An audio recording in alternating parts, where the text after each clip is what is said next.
자, 이번 시간에는 아, 아방을 통해서 하나님께서 주시는 은혜를 살펴보고자 합니다. 자, 성경에는 이 아방에 대해서 이렇게 이제 결론을 내리고 있는데 한번 보도록 하겠습니다. 자, 열왕기상 16장 30에서 33절까지인데 제가 한번 읽겠습니다.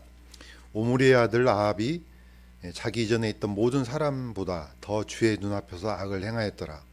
그가 느밧의 아들 여로보암의 제들 가운데서 걷는 것을 가벼운 일로 여기고 시돈 사람들의 왕 엣바알의 딸 이세벨을 아내로 삼으며 또 가서 바알을 섬겨 그에게 경배하고 자기가 사마리아에 건축한 바알의 집에 바알을 위하여 제단을 쌓으며 또 작은 숲을 만들었으니 아합이 자기 이전에 있던 이스라엘의 모든 왕보다 주 이스라엘의 하나님의 분노를 더 많이 일으켰더라. 이렇게 열왕기 상에서는 이 아합에 대해서 이제 이렇게 결론을 짓고 있습니다. 이 아합은 우리가 잘 알고 있는 것처럼 거의 모든 악한 왕 중에 대명사 정도로 이렇게 알려진 그런 왕입니다. 북쪽 이스라엘에서는 차례대로는 이제 7대 왕에 속하고 여기에 이제 오므리 왕조를 열었는데 그 아들이니까 이제 오므리 왕조에서는 이제 2대 왕으로 이제 표현되고 있습니다. 자, 이 성경에서 이 아방에 대해서 얘기했을 때 이제 포인트를 맞추고 있는 게 또 한 가지는 아방의 아내 왕비인 이 이세벨을 이제 굉장히 중요하게 다루고 있습니다. 자, 그런데 이 이세벨이 누구냐? 성경에서는 시돈 사람들의 왕, 그러니까 시돈의 왕 엣바알의 딸이라고 이렇게 정보를 분명하게 주고 있습니다. 자, 여기서 이제 아방이 왜 어떻게 성경에서 이런 악한 왕이 되었는지 이 근거를 이제 성경은 이제 사람들이 성경을 읽는 우리들에게 중요한 근거를 이제 제시하고 있습니다. 그래서 놓치지 말아야 될 것이 이 시돈이라는 이 지방이 그냥 단순히 그냥 한 도시가 아니고 이게 바로 이제 오늘날 우리가 잘 알고 있는 이 페니키아 도시 중에 하나입니다. 그래서 성경을 읽기 전에 물론 여러 가지 이제 그 배경 지식을 우리가 이제 얻는 건 중요한데 이건 굉장히 중요합니다. 그래서 이제 그 도시가 어디 있는지 한번 먼저 살펴보는 것이 이 바알이 어떻게 해서 이 아합이 어떻게 해서 하나님 앞에 이런 악한 왕으로 평가를 받고 있는지 중요한 그런 배경이 될 수가 있습니다. 자, 보시는 것처럼 이제 페니키아는 우리가 잘 알고 있지만 성경에서 이것을 따로따로 얘기를 하면은 이게 어떤 도시인지 약간 좀 어려울 수가 있습니다. 자, 그런데 이 페니키아 도시 중에 이제 세 도시는 굉장히 중요한 도시죠. 비블로스, 시돈, 두로 이렇게 됩니다. 이 도시는 차례대로 사실 이제 비블로스는 우리가 잘 알고는 있지만 어디에 있는지 잘 모르잖아요. 바로 이 비블로스도 바로 이 현재 지금 레바논, 시돈도 마찬가지고 두로도 마찬가지입니다. 또 흥망성쇠도 가장 먼저 일어났던 도시가 이제 비블로스입니다. 그 다음에 시돈, 두로. 이 세 도시를 전체를 이제 페니키아 도시라고 이제 이렇게 부릅니다. 자, 오늘날처럼 물론 이제 나라가 딱 그 큰 덩어리가 이제 이렇게 행정구역이 쪼개지는 것이 아니고 고대로 올라갈수록 도시를 중심으로 국가가 이제 형성되죠. 그래서 이제 도시국가라고 이제 우리가 얘기를 합니다. 자, 도시국가의 특징은 이제 뭐 헬라가 이제 중요한 특징이 되죠. 자, 헬라인들은 배를 타고 가서 이렇게 지중해 연안에 여러 이제 도시를 이제 식민지화 시켜서 자신들의 이제 도시로 삼습니다. 사실 그러한 형태를 갖고 있었던 그 이전의 국가가 바로 이제 페니키아입니다. 그래서 페니키아도 지중해 여러 연안을 다니면서 자신들이 이제 국가를 만들어서 또는 거기다가 시장을 만들어서 이렇게 이제 무역을 했습니다. 자, 페니키아를 보시면 아시겠지만 왼쪽에 있는 그림처럼 남조 유다하고 이제 북조 유다가 있는데 북조 유다의 끄트머리에 있죠. 더 위로 올라가서 사실 이 지역이 옛날에 아셀지파가 차지했던 땅이기도 합니다. 그 전에 이 페니키아가 먼저 있었던 거죠. 사실 아브라함이 이 가나안 땅으로 들어오기 전에 이미 벌써 그 이전부터 활동했었고 또 강성한 힘을 가졌던 이 나라가 바로 이제 페니키아라고 볼 수가 있습니다. 자, 이 페니키아가 어떤 도시였는지 우리가 뭐 전문적인 뭐 역사학자는 아니지만 그래도 우리한테 들려주는 이 배경 지식을 살펴보면 첫 번째는 이렇습니다. 한번 보도록 하겠습니다. 페니키아는 당시에 최고급 유리 공예 기술을 보유하고 있었다고 합니다. 왼쪽에 있는 이제 그 지도를 보시면 아시겠지만은 이 지역이 전부 다 레바논입니다. 근데 레바논은 현재 지금 지중해하고 이제 붙어 있잖아요. 물론 이스라엘도 마찬가지고. 자, 차례대로 보면 제일 위에가 비블로스.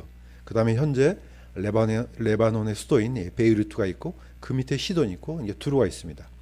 거의 뭐 이렇게 멀리 떨어지는 게 아니고 베이루트에서 이제 비블로스까지 한 40km, 또 베이루트에서 시돈까지가 한 43km, 또 시돈에서 두로까지가 한 40km. 거의 뭐 1시간에서 한 1시간 안에 다 다닐 수 있는 현재로는 그런 이제 거리에 있다고 할 수가 있겠습니다. 자, 그런데 레바논 주위로는 시리아가 있죠. 그다음에 밑에 이제 안쪽으로는 이스라엘이 있고. 자, 이때 세상에서 오늘날로 말하면 거의 하이테크 기술이라고 볼 수가 있습니다. 그 이유가 뭐냐면은 바로 이 레바논 이쪽 비블로스, 시돈, 두로 지역에 있는 이 해변이 규소가 굉장히 많이 함유된 이 뭡니까 해변이었다고 합니다. 그래서 이제 거기서 질 좋은 이제 유리를 이제 가공해서 이렇게 이제 공예품을 만들어서 지중해 연안으로 이제 내다 팔았다고 하는 그런 역사가 있습니다. 자, 이 사실 어떻게 보면 우리가 지금 쓰고 있는 이 유리에 어떻게 보면은 그 뭡니까 이 기술을 지금 우리가 그대로 이어받아서 지금 현재 우리가 이제 그 혜택을 이제 누리고 있다고 볼 수가 있습니다. 그래서 페니키아가 가지고 있었던 어떤 이 기술력이나 또는 이 문화가 현재까지 그대로 전해져 오고 있다는 것을 우리가 이제 알 수가 있습니다. 자, 두 번째는 페니키아가 보유한 이 기술 중에 자줏빛 염료를 추출하는 기술이 탁월했다고 합니다. 그럴 수밖에 없는 게 사실 이제 왼쪽에 있는 그림처럼 이 자줏빛 염료는 다른 나라가 흉내내기 어려운 이제 그런 탁월한 기술이었다고 하는데 그 이유가 바로 이 지중해 연안에서 잡히는 이 뿔고동 때문에 그렇다고 합니다. 왼쪽에 있는 것처럼 이 고동 안에 이제 자줏빛을 내는 이 염료를 갖고 있는데 그걸 추출해서 이제 이렇게 이제 옷이나 다른 옷감들을 이제 담궈서 아주 고급스러운 이제 옷을 이제 만들어냈다고 합니다.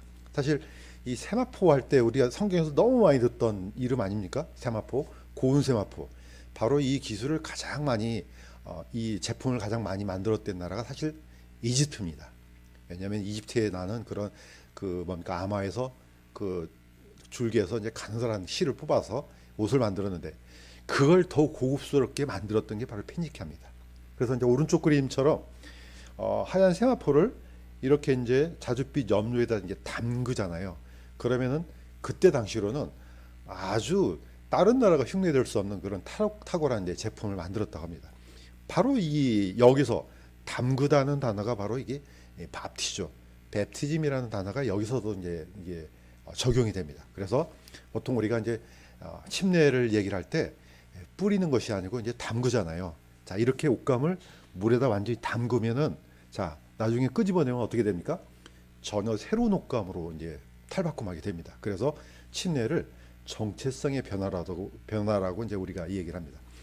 물론 이제 약간 좀 얘기가 샜지만은 어쨌든 페니키아가 이런 엄청난 기술을 갖고 있었기 때문에 이 제품을 가지고 지중해 연안의 수많은 도시들한테 팔았기 때문에 얼마나 많은 부가 이 페니키아 안으로 들어오겠습니까? 자, 이것뿐만이 아닙니다. 자, 세 번째는 페니키아가 보유한 최고의 조선술입니다. 뭐 우리나라도 보면은 세계 엄청난 이 뭡니까 나라들로부터 이렇게 이제 배를 만들어서 팔잖아요. 이게 이제 엄청난 이제 부가 축적이 되겠죠. 그런데 그 이유가 뭐냐? 바로 이 레바논에서 자라고 있던 이 뭡니까 이 백향목. 오늘날도 이제 이 레바논 국기 자체가 이게 백향목입니다. 자, 그래서 이 백향목이 어떤 나무냐? 물론 재질도 튼튼하지만은 또 잘 썩지도 않고 아주 또 향기도 나고 어떤 다용도로 쓸 수 있는 이제 그런 나무였다고 합니다. 자, 이것을 가지고 배를 만들었으니 얼마나 튼튼하겠습니까? 당연히 페니키아는 이 튼튼한 배를 가지고 지중해 저 먼 데까지 가서 이 물건을 팔기도 하고 또 수입하기도 하고, 그러니까 모든 여건이 다 갖춰진 그런 나라였다고 이제 봅니다. 자, 또 페니키아는 이것 외에도 우리가 이제 알고 있는 영어의 기원, 페니키아 문자라고 이제 보지 않습니까? 한번 보시면은 이렇게 되어 있습니다. 자, 우리가 지금 그런 이제 어떻게 보면은 일종의 역사적인 이제 그런 유산을 이제 누리고 있는데, 살펴보시면은 이게 뭔가 굉장히 그 닮아 있는 부분이 많이 있습니다. 자료 사진에 보면은 제일 위쪽에 이제 원시 가나안어라고 되어 있는데, 어떻게 보면 그건 일종의 어떻게 문자라기보다는 아주 뭐랄까 좀 그런 범위에 포함시키기에는 좀 어렵지만은 약간 문자화 시킨 게 이제 페니키아입니다. 그런데 페니키아하고 고대 히브리어가 별 차이가 없습니다. 자, 우리가 알고 있는 히브리어는 지금 현대 히브리어입니다. 그런데 그러니까 그때 옛날 모세가 섰을 때 이 문자는 바로 이제 고대 히브리어라고 이제 볼 수가 있습니다. 그런데 페니키아하고 별 모양이 다르지가 않습니다. 자, 그 모양을 그대로 어디로 이어받았느냐? 헬라어가 이어받았고, 히브리어가 이어받았고, 또 라틴어가 이어받고, 그 다음에 오늘날 영어에 이제 영향을 끼치게 되죠. 그러니까 고대로 올라가면 올라갈수록 문자가 이렇게 세분화되는 것이 아니고 약간 범위가 넓다는 걸 알 수가 있습니다. 자, 그러니까 이 페니키아가 인류에게 끼친 어떻게 보면 문명이 엄청난 것을 우리가 이제 알 수가 있습니다. 자, 그런데 페니키아가 또 한 가지 더 이제 그 아주 물론 우리의 입장에서는 아주 악한 뿌리가 되는 그런 종교를 갖고 있었습니다. 그게 뭡니까? 오늘 우리가 잘 알고 있는 것처럼 이 바알과 아세라입니다. 자, 바알과 아세라는 오늘날로 우리나라로 말하면은 천하대장군이나 지하대장군 이런 어떤 우상들입니다. 물론 이게 이제 문화라는 이름으로 이제 우리가 그냥 용인하고 있지만은 이거는 하나님께서 아주 금하시는 그런 우상 숭배입니다. 자, 이걸 이 페니키아가 어떻게 세상으로 실어 날랐겠습니까? 그 튼튼한 배, 또 각종 상품들 이런 것들과 함께 전 세계로 이제 퍼뜨리는 역할을 한 게 바로 이 페니키아입니다. 그래서 이제 오른쪽에 있는 그림은 현재 이제 비블로스에서 있던 이 뭡니까 오벨리스크 어떤 이제 사원이라고 할 수 있습니다. 물론 이제 오벨리스크는 이제 이집트에 있었던 이 우상 태양신의 이제 상징이지만은 역시 여기 페니키아도 있었습니다. 자, 이 오벨리스크가 전 세계로 이제 흩어지지 않습니까? 그래서 이제 우리가 잘 알고 있는 바티칸이라든지 자유 워싱턴이라든지 뭐 세상에 약간 큰 대도시에는 없는 곳이 없습니다. 로마도 있고 다 있습니다. 바로 이런 것들을 세상 곳곳에 실어 날랐던 나라가 바로 이게 페니키아입니다. 자, 그러므로 이 영향력이 어마어마하다는 것을 알 수가 있습니다.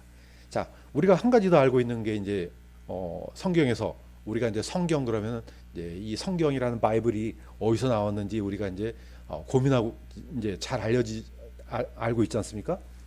이 비블루스라는 단어가 파피루스에서 나오는데 그 파피루스가 바로 이 뭡니까 이 페니키아 있던 이 도시 국가 중에 하나인 이제 비블루스가 됩니다. 자, 다시 한번 보시면 아시겠지만은 성경에도 이 단어가 나옵니다. 페니키아의 영향력을 한번 보시면 아시겠지만은 성경에는 이 비블루스를 그발로 이렇게 이제 기록하고 있습니다. 제가 한번 읽어보겠습니다. 그발 족속의 땅과 해 뜨는 쪽에 온 레바논 곧 헤르몬 산 밑에 산간 지방의 모든 거주민과 모든 시돈 사람의 땅이라.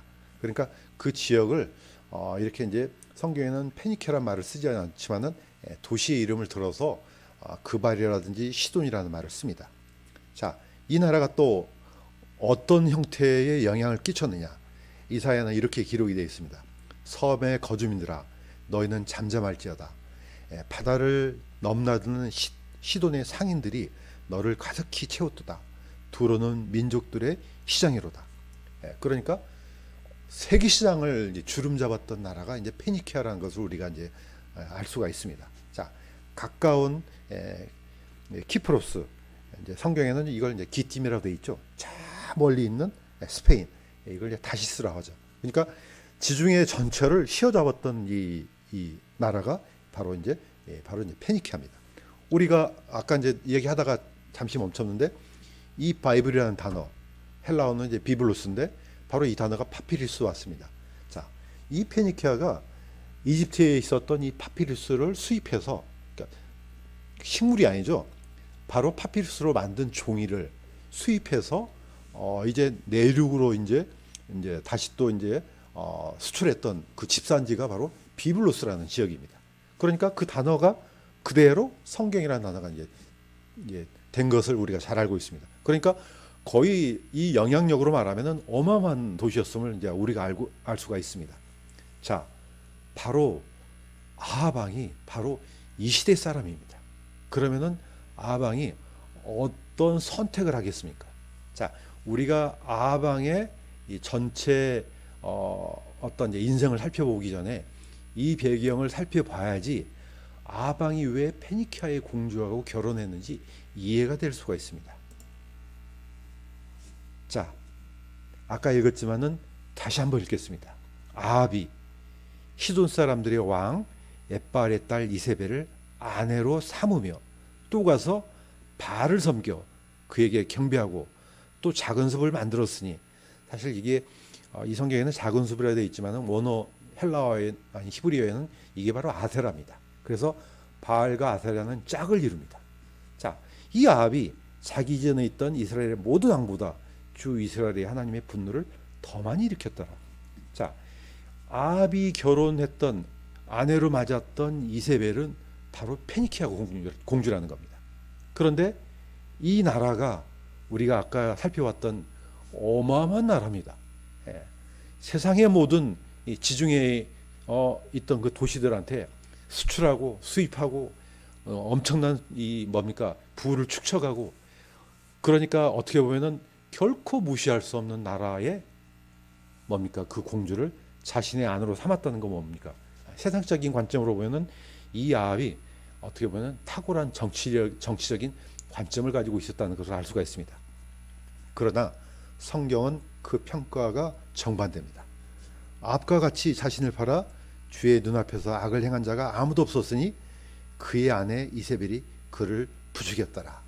자, 결혼을 한 것은 뭐 나무랄 것은 안 됩니다. 물론 성경에서는 이때 당시는 이방인들하고 결혼하는 것은 금지되어 있었습니다. 그런데 어떤 여자가 이 아합 왕한테 들어왔느냐? 이세벨이 들어온 것 외에도 이세벨이 믿고 있었던 숭배하고 있었던 우상이 같이 들어왔다는 게 문제입니다. 자, 그러면 우리는 아합이 어떤 선택을 했는지 알 수가 있습니다. 예, 적어도 아합은 북쪽 이스라엘을 강한 나라로 만들고 싶어 했을 겁니다. 그런데 그 선택이 하나님의 도움이 아니고 바로 페니키아의 도움을 얻어가지고 그런 나라를 만들려고 했던 것을 알 수가 있습니다. 자, 성경에는 끊임없이 같은 얘기를 반복합니다. 예, 하나님은 보이지가 않습니다. 그러나 하나님은 이 온 세상을 창조하시고 이 모든 세상을 통치하십니다. 그런데 그게 눈에 안 보이지 않습니까? 그런데 페니키아 힘은 눈에 보입니다. 바로 이 아합이 어떤 선택을 했는지 우리가 잘 알 수가 있습니다. 항상 성경에서는 이런 선택의 결과가 얼마나 끔찍한 결과를 가져오는지 계속해서 반복하고 얘기를 합니다. 예수님도 그래서 이렇게 말씀하셨습니다. 그러므로 염려하여 이르기를 우리가 무엇을 먹을까? 혹은 우리가 무엇을 마실까? 혹은 우리가 무엇을 입을까 하지 말라. 이 모든 것은 이방인들이 구하나니 너희 하늘 아버지께서는 이 모든 것이 너희에게 필요한 줄을 아시느니라. 사실 하나님께서는 우리에게도 그러한 것이 필요하다는 걸 알고 계십니다. 그러나 이방인들은 그 하나님을 믿지 않지 않습니까? 그러니까 이게 눈에 안 들어오죠. 그러니까 눈에 들어오는 거, 무엇을 먹을까, 무엇을 마실까, 무엇을 입을까, 이게 가장 중요한 문제죠. 아합은 이 길을 쫓아갔던 왕입니다. 자, 예수님은 너희는 먼저 첫째로 하나님의 왕국과 그분의 의를 구하라. 우리는 당연히 그 결과 영원한 생명을 얻었지만은 하나님을 믿지 않는 사람들은 이게 눈에 보일 리가 없습니다. 아니, 하나님의 왕국이 어떻게 눈에 보여요? 하나님의 의가 어떻게 보입니까? 그러나 우리 그리스도인들은 그분이 보이지 않는 왕국이 아니라 보이는 왕국처럼 그분을 믿었기 때문에 우리한테 이런 의의 신분을 얻고 또 우리가 영원한 생명을 얻고 하나님의 자녀가 되는 놀라운 복을 얻은 겁니다. 자, 이 결과 이 뭡니까? 이 아합의 마음이 어떻게 변했는지 성경은 얘기를 합니다. 자, 이 선택의 결과는 아합도 이세벨의 마음을 아주 강팍하게 만들었습니다. 나중에 엘리야가 그 북쪽 이스라엘에서 있었던 바알의 대언자와 이 아세랴 대언자를 다 불러 모았습니다. 합쳐서 850명이 갈멜산으로 왔습니다. 그래서 누가 진짜 하나님인지 그 자리에서 이제 증명을 해주죠. 하나님께서는 엘리야를 통해서 그걸 증명해 주십니다. 나중에 불이 하늘에서 내려와서 그 희생 제물을 다 불로 태워버렸습니다. 그러니까 거기에 있던 사람들이 깜짝 놀라서 다 이렇게 고백했습니다. 온 백성이 그것을 보고 얼굴을 대고 엎드려 이르되 주 그분은 하나님이로다. 정말로 하나님이 살아계시는 것을 눈에 다 보고 다 알았습니다. 그런데 참 놀라운 일입니다. 어떤 일이 놀라운 일이냐? 아합과 이세벨은요, 그 마음이 전혀 미동도 하지 않습니다. 오히려 이세벨은 자신이 데리고 있었던 바알 선지자하고 이 아세라 선지자가 죽으니까 오히려 엘리야를 반드시 죽이겠다고 자신의 신에게 맹세까지 합니다. 자, 마음이 이렇게 굳어지잖아요. 그러면 어떤 기회가 있겠습니까? 이때부터는 모든 기회가 다 사라집니다. 그래서 마음이 중요하다는 겁니다. 어떤 우리가 하나님의 말씀을 듣거나 또는 성경을 통해서 하나님의 음성을 우리가 듣게 되면은 이 마음이 하나님을 향해서 열려야 됩니다. 그런데 저는 이게 오히려 기적 중에 기적이라 봅니다. 이런 엄청난 사건을 보고도 전혀 마음이 움직이지가 않아요. 마치 그 광야에 있었던 이스라엘 백성들처럼 하늘에서 그 만나가 내리고 또 바위에서 물이 쏟아지고 그 엄청난 사건을 통해서 눈으로 봤는데도 하나님을 믿지 않아요. 어떻게 보면 이게 거꾸로 기적 중에 기적이 아니겠습니까? 자, 아합과 이세벨이 그러한 마음으로 변해버리고 말았습니다. 그래서 성경은 끊임없이 반복해서 경고합니다. 오직 오늘이라 불리는 때에 서로 날마다 권면하여 너희 중에 아무도 제 속임수를 통해 강팍하게 되지 아니하도록 하라. 그러니까 마음이 굳어지지 않게 하라는 겁니다. 사실 마음이 굳어지잖아요. 이게 믿어지겠습니까? 당장 하늘이 열린다 한들 그게 믿어지겠습니까? 안 믿어진다는 겁니다. 바로 아합과 이세벨이 그런 상태로 변했습니다. 자, 이 이세벨이 가지고 있는 이 힘은 어디서 옵니까? 이세벨 자체에서 오는 게 아니지 않습니까? 바로 그 뒤에 있는 사탄의 힘입니다. 자, 보시면 아시겠지만은 이 이세벨이 어떤 계략을 꾸미고 있었습니까? 이 성경에 보면은 경건한 요사밧의 아들이 이제 요람입니다. 자, 보면은 요람이 어떤 행보를 보였는지 역대기 하에 기록이 되어 있습니다. 한번 보겠습니다. 요람이 통치하기 시작할 때 나이가 32세더라. 그가 예루살렘에서 8년 동안 통치하니라. 그가 예루살렘 이스라엘 왕들의 길로 걸어 아합의 집에 행한 것 같이 행하였으니 이는 그가 아합의 딸을 아내로 맞았기 때문이라. 자, 요람은 경건한 요사밧의 아들인데 치명적인 실수를 안 합니다. 무엇을 합니까? 바로 이세벨의 딸, 아합의 딸 아달랴를 들여옵니다. 그런데 이 혼인으로 인해서 남조 유다가 멸망할 뻔했습니다. 자, 왜 그렇습니까? 아달랴가 일어나서 유다의 집에 왕가의 모든 씨를 멸하였으나 거의 전멸시킬 뻔했죠. 그런데 딱 한 사람, 요아스만은 죽이지 않습니다. 죽이지 않은 게 아니고 못 죽이죠.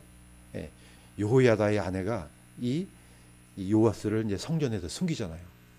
바로 그 요아스를 통해서 다시 이제 유다 왕조가 이제 이어집니다. 자, 하마터면 그렇게 될 뻔했지만은 하나님께서 물론 보호하셨으니까 이렇게 이제 된 거겠죠. 자, 어쨌든 이 이세벨이 무엇을 꿈꾸고 있었겠습니까? 자신의 딸을 유다 왕조에 집어넣어서 유다를 멸망시키려는 그 계략을 자신도 꾸몄겠지만은 바로 사탄이 이런 계략을 꾸몄겠지 않겠습니까?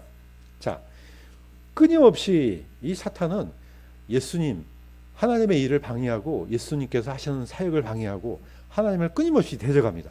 이미 초림 때도 우리가 잘 알 수가 있습니다. 자, 초림 때 어떤 일이 일어났습니까? 예수님께서 이스라엘 땅에 오셨을 때 헤롯이 야, 나 외에 다른 왕이 또 누가 태어났느냐? 아주 분노해서 예루살렘 지경에 있던 2살 미만의 사내 아이를 다 죽여버립니다. 이게 이제 마태복음 2장 16절에 있습니다. 자, 헤롯이 베들레헴과 그것의 모든 지경 내에 있던 2살 아래의 모든 아이를 죽이니라. 이게 바로 사탄의 이 전략입니다.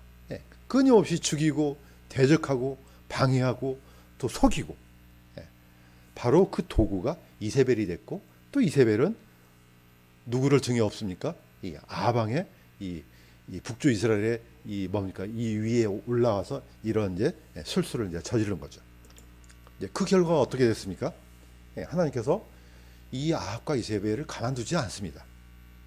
자, 아합왕은 어떻게 보면은 자신의 정치적인 욕망을 채우기 위해서 요사밧을 이제 이용하죠. 자, 그래서 함께 올라가서 북쪽 이스라엘이 빼앗겼던 이 길앗 라못 길앗을 이제 칠 것을 이제 요사밧한테 이제 뭡니까? 이 제안을 하죠. 근데 당시를 보면 알겠지만은 북쪽 이스라엘이 아왕 시대에 힘이 더 월등하게 세었습니다. 강했다는 거죠. 그러니까 요사밧은 이걸 어떻게 보면은 단호하게 거절할 수 있는 힘이 이제 약간 부족했던 거죠.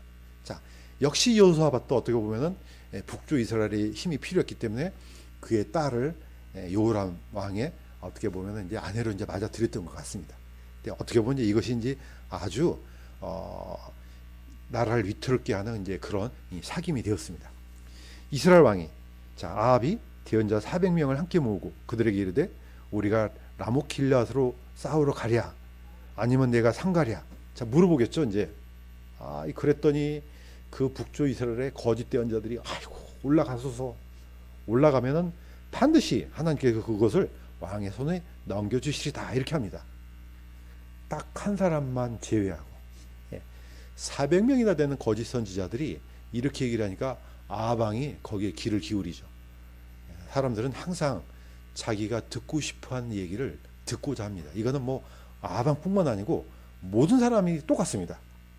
내가 듣고 싶어한 거, 이게 진실이고 진실이 아니고 중요하지 않습니다. 진실이 아니라 할지라도 내가 좋아하는 것을 듣고자 합니다. 이게 이제 제 본성이겠죠. 그러나 아방한테는 아주 싫어하는 대언자가 한 사람이 있었습니다. 그게 바로 미가야입니다. 자, 미가야는 분명하게 얘기합니다. 보소서, 주께서 거짓말하는 영을 왕의 이 대언자들 입에 넣으셨고 또 주께서 왕을 향해 화를 말씀하셨나이다. 분명하게 올라가지 말라는 뜻이죠. 그러나 아합은 올라갑니다. 그러면서 자기에게 나쁘게 대해놨던 이 미가야를 자기가 돌아올 때까지 고난의 물과 고난의 떡을 먹이라고, 빵을 먹이라고 이제 하고 이제 올라갑니다.